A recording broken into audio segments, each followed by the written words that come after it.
नमस्कार मित्रों, मैं एसवी भारद्वाज आपका स्वागत करता हूं।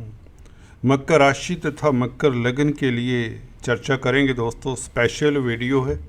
2 दिन बड़ा उलटफेर। जी हाँ दोस्तों, कुछ टाइटल इस तरह का है। ये सुखद परिवर्तन की ओर इशारा करता है। सबसे पहले आपको बता दें ये 2 दिन कौन से हैं दोस्तों। मकर संक्रांति से शुरू होते हैं और मकर संक्रांति से पहले, बल्कि मकर संक्रांति होगी 14 तारीख की। 9:03 पर सूर्य राशि परिवर्तन करेगा। और ये परिवर्तन जो कह रहा हूँ 2 दिन का, ये आपके लिए सुखद इसलिए है क्योंकि चंद्रमा 5 घंटे पहले तकरीबन सूर्य के राशि परिवर्तन से कर्क राशि में प्रवेश होगा। 4:19 14 तारीख को चंद्रमा मंगल के साथ आपके सप्तम भाव में संबंध बना लेंगे और सूर्य उसी दिन 9 बजे मकर राशि में आ जाएंगे और शुभ दिनों की शुरुआत हो जाती है। कोई भी आप शुभ कार्य करना चाहते हैं तो 9 बजे से कर सकते हैं। मकर संक्रांति को अगर आपका सूर्य कमज़ोर है, राहु केतु शनि मंगल के साथ है या इनसे दरिष्ट है, तो आपको गुड़ गेहूं का दान तो कर ही देना चाहिए। अगर ये नहीं कर सकते परचांस, तो आपको विष्णु सहस्त्र नाम का जाप करना चाहिए। आदित्य हृदय स्तोत्र का जाप करें या गायत्री मंत्र का जाप भी कर सकते हैं। इस दिन मंगलवार का दिन होगा। हनुमान जी की उपासना के साथ साथ ये जाप भी करें तो बेहतर होगा। हम बात करेंगे दोस्तों इन 2 दिनों की, बल्कि 54 आवर्स 54 घंटे 54 घंटे ये बनते हैं दोस्तों 4:19 14 तारीख सुबह से लेकर 16 तारीख 16 जनवरी 11:15 तक, जब चंद्रमा मंगल के साथ ही सप्तम भाव में होंगे। हमारा मुख्य स्ट्रेस, मुख्य फोकस इसी कॉम्बिनेशन के ऊपर रहेगा, मंगल और चंद्र के। यह लक्ष्मी योग भी कहलाता है। यहाँ पर क्या देने वाला है आपको, क्या उलटफेर सच में होगा, इसकी संभावनाएं तलाशते हैं।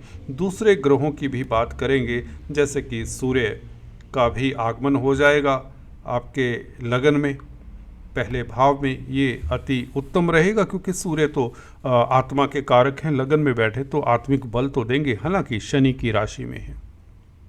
इसके बारे में हमने शायद चर्चा की है पिछले किसी वीडियो में, फिर भी 2 पंक्तियों में बताएंगे।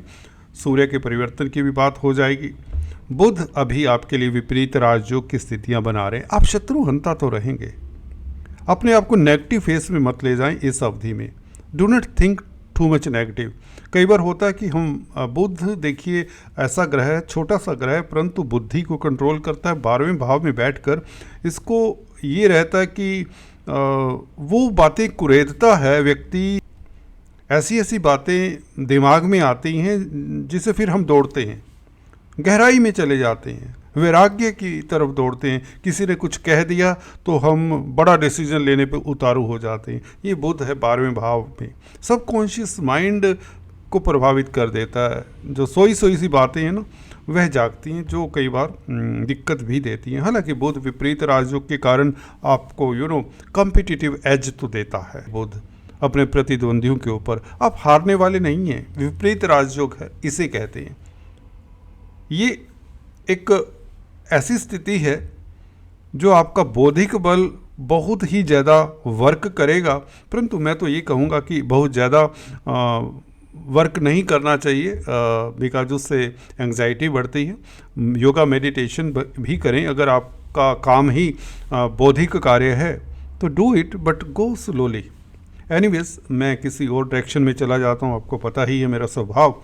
मंगल चंद्र की बात करें। देखिए मंगल चंद्र ये 54 आवर्स 54 घंटे लक्ष्मी योग बनता है। इसमें मंगल का नीच भंग हो जाता है। सबसे सुखद पहलू इस कॉम्बिनेशन का ये है, ये नीच भंग प्राप्त करके जब सूर्य को देखेगा, गौर करिए दोस्तों, जब चंद्रमा के कारण इसका नीच भंग होता है।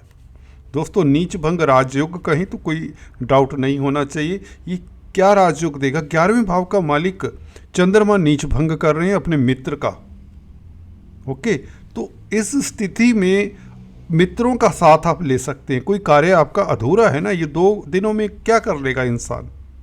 व्यापार कर रहा है तो व्यापार ही करेगा, नौकरी कर रहा है तो नौकरी ही करेगा। What you can do is अपने मित्रों का, ब्रदर्स का कोई हेल्प लेकर आप अपना एक आध कार्य, इम्पोर्टेंट कार्य कर सकते हैं, करवा सकते हैं। अगर आप होटल लाइन में हैं, मंगल खाद्य पदार्थों के कारक हैं, तो उसमें आपको सफलता मिल जाती है। भूमि पुत्र हैं तो प्रॉपर्टी संबंधित कामकाज अगर कर रहे हैं, वैसे भी चतुर्थ भाव का मालिक है तो प्रॉपर्टी से लाभ होता है। प्रॉपर्टी के बाज़ार में जो कामकाज करते हैं, जो कॉलोनाइजर्स हैं, बिल्डर्स हैं, प्रॉपर्टी एजेंट्स हैं, रियल्टर्स हैं, उनके लिए स्थितियां लाजवाब रहेंगी, ये बात तो निश्चित है। अगर आप आर्मी, डिफेंस, पैरामिलिट्री फोर्सेस में हैं, मंगल इनके भी कारक होते हैं, आर्मी, डिफेंस इत्यादि के, उसमें भी आपको सफलता मिलेगी। ये 2 दिन खास रहेंगे आप इन लोगों के लिए। स्पोर्ट्समैन है तो आप सुर्खियों में रहेंगे, आप कुछ ना कुछ कमाल कर जाएंगे।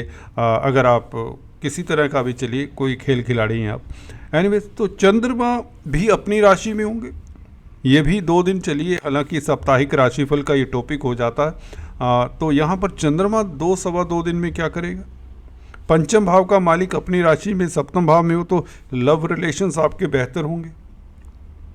अगर आप का इमोशनल कोशेंट या क्या कहें, आपकी जो प्रेम संबंधों में कुछ दिक्कत रही है तो उसको सुधारने का मौका मिलता है। दाम्पत्य जीवन खासकर इसमें आ जाता है, वो वैवाहिक जीवन के लिए चंद्रमा बहुत अच्छे हैं। मंगल के साथ है, मित्र के साथ है। मंगल की उच्च की दृष्टि लगन के ऊपर पड़ेगी तो निश्चित तौर से आपका प्रभाव क्षेत्र बढ़ेगा, आपकी प्रतिष्ठा बढ़ेगी, आपके कॉन्टैक्ट्स बढ़ेंगे। गुरु की दृष्टि भी इस सूर्य के ऊपर है तो ये नव पंचम राजयोग गुरु सूर्य का भी बन जाएगा इस सूर्य के राशि परिवर्तन के साथ। तो ये स्थितियां आगे भी अगर देखें लाभकारी हैं आपके लिए। शनि शुक्र, जैसा कि हमने पिछले वीडियो में बताया, शुक्र के राशि परिवर्तन में 28 जनवरी तक शुक्र कुछ ना कुछ देकर जाएंगे। बच्चों को लेकर कोई खुशी प्राप्त हो, कुछ बड़ी उपलब्धि आपको प्राप्त हो सकती है, हो भी चुकी होगी कुछ जातकों को। अगर नहीं भी हुई तो कुछ जातकों को 28 जनवरी तक निश्चित तौर से कार्यस्थल पर कुछ न कुछ खास मिल जाएगा। राहु 3rd हाउस में आपके लिए ब्रह्म अस्त्र का कार्य कर ही रहे हैं। इस ढलती हुई 7.5 में आपके लिए ये जो योग है मंगल चंद्र का बहुत उत्तम है, इसका पूरा फ़ायदा मिलेगा। चाहे आप बिजनेस करते हैं, चाहे नौकरी करते हैं, इवन दाम्पत्य जीवन में, लव लाइफ में, या इवन छात्रों की बात करें, अगर स्टडीज़ की बात करें तो उसमें भी आप कहीं ना कहीं आप सफल होते हैं। हायर स्टडीज़ में या कम्पिटिटिव एग्ज़ाम्स में आपका दमखम देखने को रहेगा। तो कुल मिलाकर ये जो फेस है, सूर्य का लगन में आना आत्मिक बल देता है, आपके कॉन्फिडेंस को बढ़ाता है। और आज इतना ही, फिर से मिलते हैं दोस्तों, तब तक के लिए stay tuned. Thanks for watching this video. God bless you all.